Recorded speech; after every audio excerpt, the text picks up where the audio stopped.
it is all the more important that we have an Attorney General who has the independence, the strength, the intestinal fortitude to say no to the president when it is necessary. So my first set of questions has to do whether you have the independence to say no when you must say no. The president has said Jack Smith should go to jail. Will you investigate Jack Smith? It would be irresponsible of me to make a commitment regarding anything. The Supreme Court's ruling on presidential immunity has dramatically shifted how much power the Oval Office holds over the Department of Justice. That means the office of the presidency now holds protections that could, if misused, allow future presidents to direct the DOJ in ways that shield allies or target opponents. Justice Sonia Sotomayor warned that this ruling arms the presidency with what she called a loaded weapon. During a Senate confirmation hearing, we saw how that ruling could collide with real-world decision-making and why it matters for the future of the Justice Department. Thank you, Mr. Chairman. Ms. Bondi, as you know, the Supreme Court in Trump versus United States held the president has absolute immunity to commit crimes in certain core areas of the president's responsibility. One of those core areas is the Justice Department. So in a breathtakingly dangerous and irresponsible decision, Justice Roberts and the majority held the president could commit crimes using the Department of Justice and be immune from prosecution. Justice Sotomayor correctly said this new immunity lies about like a loaded weapon.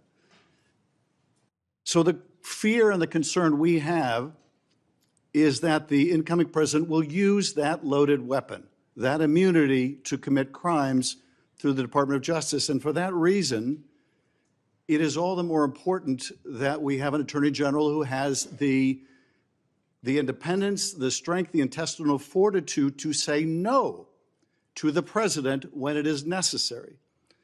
So my first set of questions has to do whether you have the independence to say no when you must say no.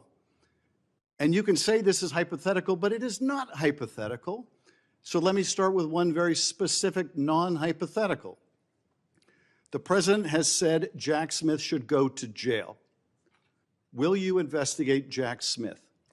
Senator, I haven't seen the file. I haven't seen the investigation. I haven't looked at anything. It would be irresponsible of me to make a commitment regarding anything without, you're a long practicing attorney, without looking at a file. So you would need a factual predicate to open an investigation of Jack Smith, is that right? Not a summary by you sitting here. Yes, sir. And not a summary by the president either, right? Absolutely. So a summary by the president or his desire to investigate Jack Smith would not be enough for you to open an investigation of Jack Smith, is that right? I will look at the facts and evidence in any case. And sitting here today, Senator, 72% of Americans have lost faith in the Department of Justice. Sitting here today, are you aware of any factual predicate to investigate Jack Smith? Sitting here today, yes or no? Senator, I will look at the facts and the circumstances. You can't answer that question? Brought to me. You're not a part of the department yet. There's no worry about divulging law enforcement sensitive information. So just tell us, are you aware of a factual predicate to investigate Jack Smith? Yes or no? Senator, what I'm hearing on the news is horrible. Aware of a... Do I know if he committed a crime? I have not looked at it. You seem reluctant to answer a simple question. Let me ask you a different simple question. The president also wants to jail Liz Cheney. Sitting here today, are you aware of any factual basis to investigate Liz Cheney? Yes or no? Senator, that's a hypothetical, and I'm not going to answer that question. No, it's not hypothetical. I'm asking you, sitting here today, whether you are aware of a factual predicate to investigate Liz Cheney. Senator, no one has asked me to investigate Liz Cheney. That is a hypothetical. The president has called for it publicly. You are aware of that, aren't you? No one has asked me to investigate. But the president Liz. We're also worried about Liz Cheney, Senator. The president has You know called what we for should this. be worried about? Ms. Bondi, please answer my questions. California right now is through the roof. Ms. Bondi, Your robberies are 87% higher than the national average. My question is this. That's what I want to be focused on, Senator. Do you have the power to say no to the president? And what you're suggesting today by your non-answer is you don't have the independence to say no to the president. So let me ask you a different question. It also requires you, if you're going to be a good attorney general, to be able to tell hard truths to the president. So my questions now are, can you tell hard truths to the president? So let me start with an easy truth that you could speak to the president. Can you tell us, can you tell him that Donald Trump lost the 2020 election? Can you say that? Do you have the independence to say that? Do you have the gravitas, the stature, the intestinal fortitude to say, Donald Trump, you lost the 2020 election? Can you tell us that here today? Senator, what I can tell you is I will never play politics. You're trying to engage me in a gotcha. I No, won't I'm just do it. asking you a simple I question. won't play If you can politics speak truth with any to ongoing power. So let me ask you investigation, another. like you did let me- leaking your let me ask colleague you- Devin Nunes's memo. If you can't answer the question, let me ask you a different, what should be a simple truth, not a hard one. Was there massive fraud affecting the result of the 2020 election, yes or no? Senator, I'm glad you asked that question, if you'll let me answer what I saw in Pennsylvania. No, I asked a simple question about massive fraud. I can only tell you what I saw in Pennsylvania. I know you want to answer a different question, but my question is, can you tell us whether there was massive fraud affecting the results of the 2020 election, yes or no? Was there I or can was there tell not? you what I saw when I went as That's an not my, advocate that's to not the my campaign. question. So you can't answer that question. You can't speak that even easy truth to us, let alone to the president. So let me ask you a different question. It will also be important that you give good advice to the president. Are you prepared to advise the president not to pardon people who beat police officers? Senator, as I said, the pardons are at the direction of the president. We will look and we will advise. I will look at every case on a case. so you'll Let me look at- finish on a case-by-case Okay, basis. okay, good. And I abhor violence to police officers. Follow up with that. So will it be your advice to the president, Mr. President, I know you said you want to issue hundreds of pardons on day one. Will it be your advice to the president? No, Mr. President, I need to go over them on a case-by-case basis. Do not issue blanket pardons. Will that be your advice to the president? Senator, I have not looked at any of those files. If confirmed, I will look at the files And for will the you be able to pardons, as well will as you the be able to ongoing review investigation. hundreds of cases on day one?